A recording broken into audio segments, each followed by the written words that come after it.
नमस्कार, स्वागत है आपका संसद टीवी की खास पेशकश संवाद में। मैं हूं कृति मिश्रा और आज हमारे साथ बेहद अहम और महत्वपूर्ण मेहमान हैं हमारे शो पर देश के कृषि और किसान कल्याण मंत्री नरेंद्र सिंह तोमर जी।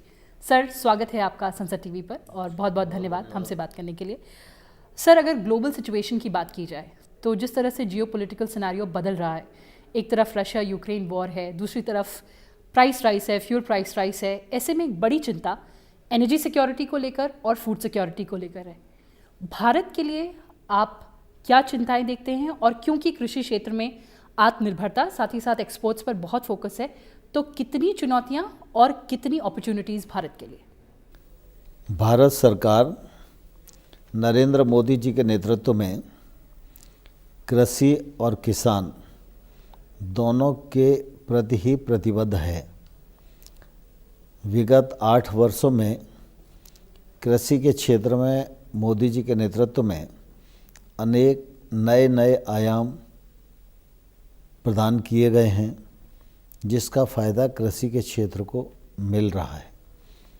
कृषि का क्षेत्र सामान्य तौर पर चुनौतियों से भरा हुआ है। सब तरफ अनुकूलता भी हो तो भी कृषि को और किसान को प्रकृति पर निर्भर रहना पड़ता है।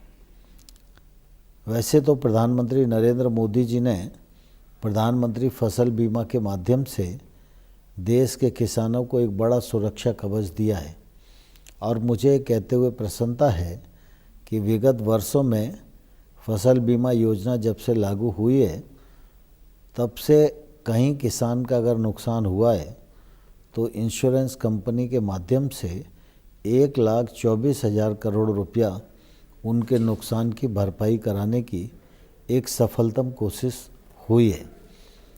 लेकिन इसके बाद भी जलवायु परिवर्तन जैसी चुनौतियां भी हमारे सामने हैं।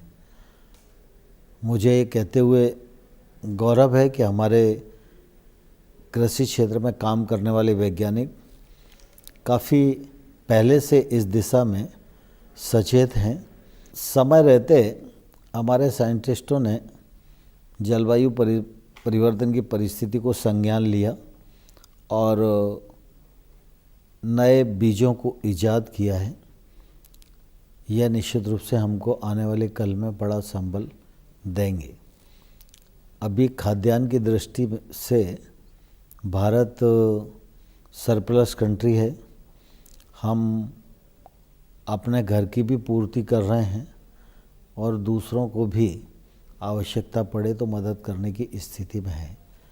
बागवानी का क्षेत्र हो, दुग्ध उत्पादन का क्षेत्र हो, इन सब क्षेत्रों में भारत काफ़ी अच्छे से काम कर रहा है। लेकिन इसके साथ ही साथ हमारी कोशिश है कि हमारी उत्पादकता और बढ़े। जिन क्षेत्रों में हम थोड़ा अभी पीछे हैं, जैसे उदाहरण के लिए दलहन में, हालांकि हमारे किसानों ने काफ़ी लंबी छलांग लगाई है, सरकार भी दलहन मिशन पर काम कर रही है, तो दलहन की स्थिति में काफ़ी हम अच्छा हो गए। लेकिन अभी खाद्य तेलों की दृष्टि से निश्चित रूप से आयात पर हमारी निर्भरता है। लेकिन हमारी कोशिश है कि वो निर्भरता निरंतर कम होती जाए। इसके लिए तिलहन मिशन भी हम लोगों ने प्रारंभ किया है और ऑयल पाम मिशन 11,000 करोड़ रुपए की लागत से उसको भी प्रारंभ किया है। और मैं समझता हूँ कि जब ऑयल पाम की फसल आना शुरू होगी तो हमारी जो इंपोर्ट पर निर्भरता है वो काफ़ी कम होगी। प्रधानमंत्री नरेंद्र मोदी जी के नेतृत्व में किसानों को लगातार वो टेक्नोलॉजी का उपयोग करें, महंगी फसलों की ओर जाएं, उनको वाजिब दाम मिले, इस का प्रयत्न किया जा रहा है। और इसलिए एमएसपी को भी लागत में 50% मुनाफा जोड़कर घोषित किया, उसका भी लाभ किसानों को मिल रहा है। सर, लगातार सरकार ने डबलिंग फार्मर्स इनकम पर फोकस किया है। ऐसे में ये लक्ष्य कितना पूरा होते हुए देखते हैं आप? क्या बड़े अचीवमेंट्स हैं और क्या कुछ और करना बाकी है? मैं समझता हूँ प्रधानमंत्री नरेंद्र मोदी जी ने जब किसानों को आह्वान किया कि किसान की आमदनी दोगुनी होनी चाहिए, उस दिशा में किसान भी जागरूक हुए और केंद्र सरकार राज्य सरकारों के साथ मिलकर अनेक कार्यक्रमों पर काम कर रही है। प्रधानमंत्री जी ने जब ये किसानों से कहा और सरकार से कहा तो वो स्वयं भी पीछे नहीं रहे। उन्होंने प्रधानमंत्री किसान सम्मान निधि जैसी योजना आरंभ की और किसान की जो आय है उसमें 6,000 रुपया वार्षिक उसमें जोड़ा। और आज मुझे कहते हुए प्रसन्नता है कि देश के 11.5 करोड़ किसानों को लगभग 2,16,000 करोड़ रुपए से अधिक उनके खाते में जमा डीबीटी के माध्यम से कराया गया है। और इससे निश्चित रूप से उन किसानों को बहुत संबल मिला है और छोटे मोटे कर्ज के लिए उनको साहूकार के पास जाना पड़ता था, इससे भी निश्चित रूप से मुक्ति मिली है। दूसरा, किसान क्रेडिट कार्ड के माध्यम से पहले 4-5 लाख करोड़ रुपया पूरे देश भर के किसानों को मिलता था। आज मोदी जी ने बढ़ाकर उसको 18 लाख करोड़ रुपया किया है और ये 18 लाख करोड़ रुपया सीधा खेती के क्षेत्र में निवेश है, तो इसका परिणाम भी सामने आ रहा है। फिर चाहे सिंचाई की दृष्टि से माइक्रो इरिगेशन का मामला हो, अच्छा खाद बीज उपलब्ध कराने का मामला हो, सिंचाई के लिए बिजली की उपलब्धता का मामला हो, इन सब दिशाओं में केंद्र सरकार ने काफ़ी हद तक किसान की जो ज़रूरत है उसको सुनिश्चित करने का काम किया है। किसान भी जागरूकता के साथ काम कर रहे हैं, वो टेक्नोलॉजी का उपयोग कर रहे हैं, अपनी लागत कम करने का प्रयास कर रहे हैं और हमारे जो वैज्ञानिक हैं वो अच्छे बीजों को ईजाद कर रहे हैं, जिससे कि निश्चित रूप से उत्पादकता बढ़ रही है और उसका फ़ायदा भी निश्चित रूप से किसान को आज मिल रहा है। मुझे ये कहते हुए प्रसन्नता है कि मैं पिछले दिनों श्रीनगर गया था। श्रीनगर में केसर की खेती होती है। इस बार भी केसर वहाँ बहुत पैदा हुई है। मैं कल ही परसों अखबार में पढ़ रहा था। वहाँ पर भारत सरकार ने केसर पार्क लगाया है जहाँ केसर को प्रोसेस किया जा सकता है। किसान खुद आएंगे, अपने माल को प्रोसेस करेंगे, वो पैकेजिंग भी कर सकते हैं, ब्रांडिंग भी कर सकते हैं, वो सुविधा भी दी है। वहाँ मैं किसानों से बात कर रहा था तो मुझे किसान ने कहा कि पहले साहब केसर 1 लाख रुपया किलो हमारे बेचते थे, लेकिन जब से केसर पार्क शुरू हुआ है तब से हमारे केसर का दाम 2 लाख करोड़ रुपया हो गया है। मैं समझता हूँ कि इन वर्षों में जो खेती के क्षेत्र में काम हुआ है, चाहे वो एफपीओ बनाने का विषय हो, चाहे केसीसी को बढ़ाने का विषय हो, चाहे एग्रीकल्चर इंफ्रास्ट्रक्चर फंड में के उपयोग का सवाल हो, और चाहे आदान को आसानी से उपलब्ध कराने का विषय हो, अच्छे बीजों की उपलब्धता का मामला हो, उसके परिणाम स्वरूप किसानों की आय बड़ी मात्रा में बढ़ी है। लेकिन अगर कोई उदाहरण के रूप में देखना चाहे तो ये आज़ादी का 75वां साल है। इसलिए हमारा भारतीय कृषि अनुसंधान परिषद ने देश भर में जो लाखों किसानों की आय दोगुनी से अधिक हुई है, उनमें से कुछ लोगों को लिपिबद्ध करने का प्रयास किया है, डॉक्यूमेंटेशन किया है। ऐसे 75,000 किसानों का डॉक्यूमेंट बनाया है जिनकी आमदनी दोगुनी से अधिक हुई है। और इस दिशा में निरंतर काम करते रहने की ज़रूरत है, क्योंकि खेती में निरंतरता ज़रूरी है और चुनौतियों को एड्रेस करते रहना ज़रूरी है, जिसके लिए भारत सरकार पूरी तरह प्रतिबद्ध है।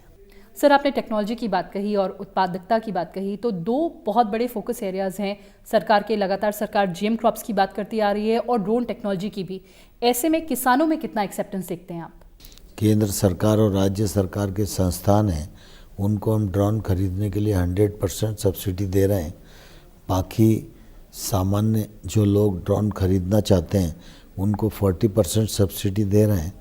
SC ST महिला और एग्रीकल्चर के जो पढ़ के स्टूडेंट निकलते हैं, अगर ये लोग उस पर काम करना चाहते हैं तो सरकार 50% सब्सिडी देती है। अभी ये शुरुआत है, लेकिन ड्रोन टेक्नोलॉजी का उपयोग होगा तो निश्चित रूप से एक तो फर्टिलाइज़र और पेस्टिसाइड जो बर्बाद होता है उसकी बचत होगी। दूसरा, जब किसान अपने खेत में उसे छिड़कता है तो किसान के ऊपर भी वो गिरता है, उसकी खुशबू भी किसान के संपर्क में आती है। इसके कारण मानव शरीर पर भी दुष्प्रभाव होता है, और हाथ से जो काम करते हैं तो उसमें समय भी बहुत लगता है। ड्रोन टेक्नोलॉजी के आने से एक तो जो छिड़काव है उसमें मटेरियल की बचत होगी, दूसरा मानव शरीर पर जो दुष्प्रभाव होता है उससे किसान बच सकेगा, और किसान का समय भी बच सकेगा। कम समय में वो ज़्यादा इलाके में छिड़काव कर सकता है। सर, भारत के प्रस्ताव में यूएन ने 2023 को मिलेट ईयर घोषित किया है। क्या एफर्ट्स हैं आपके मंत्रालय की तरफ से अवेयरनेस बढ़ाने के लिए, और मिलेट हमारे लिए क्यों इतनी ज़रूरी है? मिलेट्स यानी मोटा अनाज, ये हमारी भारतीय फसल है और स्वाभाविक रूप से देश में इसका काफ़ी मात्रा में उपयोग होता है। आज भी मिलेट्स के उत्पादन की दृष्टि से देखें तो दुनिया में हम अग्रणी अवस्था में हैं, और लगभग जो वैश्विक उत्पादन है उसमें हमारा 18% से अधिक योगदान है। आज हम खाद्यान्न की दृष्टि से अधिशेष राष्ट्र हैं। हमारे पास खाद्यान्न की कोई कमी नहीं है, गेहूँ है, चावल है, दलहन है, तिलहन है। लेकिन मैं समझता हूँ आज समय आ गया है कि जो हम खाते हैं उसमें पोषकता का प्रभाव होना चाहिए, और वो पोषकता का अभाव वर्तमान समय में नहीं दिखाई दे रहा है, और इसलिए स्वाभाविक रूप से ये आवश्यक है कि पोषक तत्वों की पूर्ति मनुष्य के शरीर में हो सके, इसलिए वो मिलेट्स का उपयोग करें। मिलेट्स हमारे देश का अनाज है और बहुत ही प्रतिष्ठा के साथ इसका उपयोग किया जाता रहा है, लेकिन जैसे जैसे गेहूं और धान की प्रचुर मात्रा हुई तो ये गरीबों का भोजन हो गया, और इसको थाली में जो सम्मान था वो कम हो गया। तो स्वाभाविक रूप से थाली में मिलेट्स पुनः सम्मान प्राप्त कर सके, जिससे पोषक तत्वों की पूर्ति आदमी के शरीर में हो सके, इसलिए भी यह आवश्यक है। दूसरा, मिलेट्स हमारा भारतीय उत्पादन है, और मिलेट्स को जो किसान उत्पादन करते हैं उनके लिए विशेष बात यह है कि वो वर्षा आधारित क्षेत्र में भी कर सकते हैं, कम पानी में भी कर सकते हैं, बिना फर्टिलाइज़र के भी कर सकते हैं। इसमें लागत भी कम है, पानी भी कम लगता है, फर्टिलाइज़र भी कम लगता है, और उत्पादन अच्छा होता है। तो किसान को अच्छा भाव मिले, इसके लिए इसकी मांग बढ़ना चाहिए। मुझे कहते हुए प्रसन्नता है कि एग्री स्टार्टअप्स ने मिलेट्स पर जो काम कर रहे हैं उन लोगों ने लगभग 67 प्रकार के प्रोसेसिंग करके उत्पाद बनाए। मिलेट्स के बिस्किट हैं, मिलेट्स की चॉकलेट है, बाकी बहुत सारी चीज़ें मिलेट्स से बनना शुरू हो गई हैं। इसके लिए दुनिया में बाज़ार की उपलब्धता है, तो आर्थिक दृष्टि से भी ये मामला जुड़ा हुआ है। और प्रधानमंत्री नरेंद्र मोदी जी की हमेशा ये कोशिश रहती है कि जो हमारा प्रोडक्ट है वो दुनिया में सम्मान पाए, और इसलिए जब प्रधानमंत्री जी ने योगा की बात की तो पूरी दुनिया में योगा डे मनाया जाने लगा। और 2018 में संयुक्त राष्ट्र संघ में प्रधानमंत्री जी ने मिलेट्स ईयर मनाने की बात कही थी।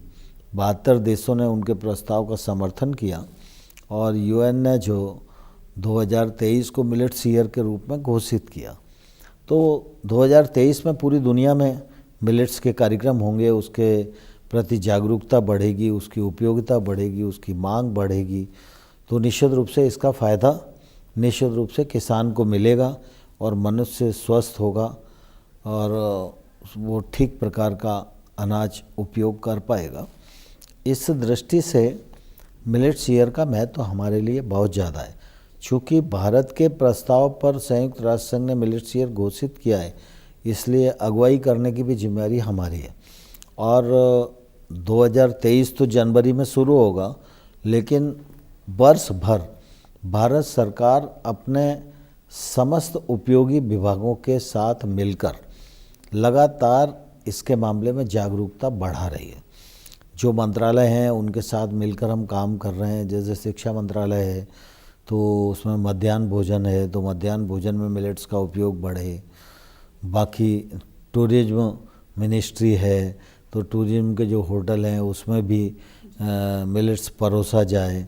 इसके लिए हम लोगों ने सेफ की प्रतिस्पर्धा भी कराई थी। अभी लगभग 100 देशों के एम्बेसडर के साथ भी हम लोगों ने मिलेट्स के लंच का कार्यक्रम किया था। कल हमारा सांसदों के साथ ये भोजन का कार्यक्रम है और उसके बाद 22 तारीख को हम प्रेस के साथ ये करने वाले हैं। तो कुल मिला के मिलेट्स का उपयोग पोषक तत्वों की पहुंच मानव शरीर में हो, ये पहला उद्देश्य है। गरीब क्षेत्र में रहने वाले लोग मिलेट्स का भरपूर उपयोग करें, जिससे कुपोषण जैसी परिस्थितियों से हमारा देश बाहर निकले। और दूसरा, आर्थिक गतिविधियां भी इसके माध्यम से बढ़े और हमारा मिलेट्स एक्सपोर्ट भी होए, जिससे कि दुनिया की आवश्यकता को भी हम पूर्त कर सकें और अपनी आर्थिक गतिविधियों को भी हम बढ़ा सकें। सर, चलते चलते आपसे जानना चाहूँगी, हम सभी दिल्ली में रहते हैं, पोल्यूशन एक बहुत बड़ी परेशानी है, स्टबल बर्निंग लगातार परेशानी रही है। आपने कहा है कि कलेक्टिव एफर्ट से ही इसका कोई सोल्यूशन निकल सकता है, आगे क्या रास्ता देखते हैं आप? देखिए, जो दिल्ली की परिस्थिति है वो थोड़ी अलग प्रकार की है। उसमें आसपास का क्षेत्र भी शामिल है और दिल्ली की अपनी लापरवाहियाँ भी शामिल हैं। तो मैं समझता हूँ कि वर्तमान समय में हम सब लोगों की सामूहिक जिम्मेवारी है, जल की बचत करें, पर्यावरण को अच्छा रखें, स्वच्छता पर पर्याप्त मात्रा में ध्यान दें और जिन 5 तत्वों से मिलकर शरीर बना है, चाहे वो हमारी भूमि हो, चाहे अग्नि हो, चाहे वायु हो, चाहे आसमान हो, ये सब प्रकृति के द्वारा प्रदत्त हैं। तो प्रकृति ने हमको अपने संसाधनों का दोहन करने की इजाज़त दी है। जब हम उसके शोषण करने पर उतर आते हैं तो उसकी तकलीफ़ें हमको भुगतना ही पड़ती हैं। इसलिए हर इंसान को, हर राजनीतिक दल को, हर संस्था को ये कोशिश करना चाहिए कि प्राकृतिक संस्थानों के दोहन तक हम सीमित रहें। सर, बहुत बहुत धन्यवाद हमसे बात करने के लिए।